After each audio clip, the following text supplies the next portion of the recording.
Les flacons dorés de Montbazillac sont habillés de vert pour la dégustation à l'aveugle.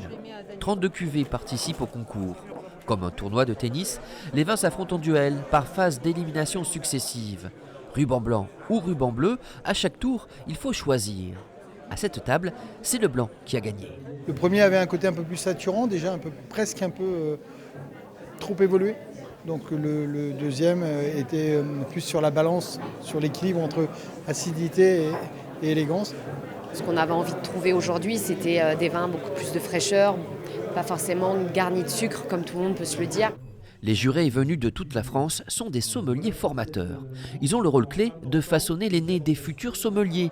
En les invitant, la filière locale a la volonté de mettre à jour la réputation de ce vin liquoreux.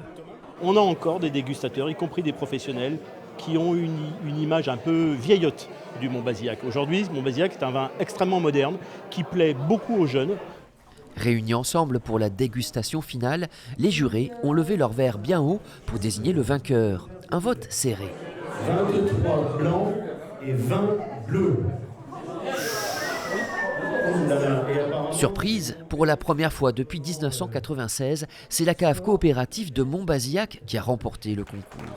Avec cerise sur le gâteau, une autre de leur cuvée en numéro 2. On s'est dit qu'on ne s'est pas trop trompé sur nos choix durant ce millésime. Ce qu'il faut retenir, je pense, c'est surtout qu'on a une appellation qui est belle et cette année c'est nous, l'année prochaine ce sera quelqu'un d'autre, mais vraiment il y a une vraie dynamique sur la qualité des vins. Et pour bien faire comprendre que le Montbazillac ne se boit pas qu'avec du foie gras, un repas a suivi où chaque plat était accompagné d'un vin liquoreux du Bergeracois.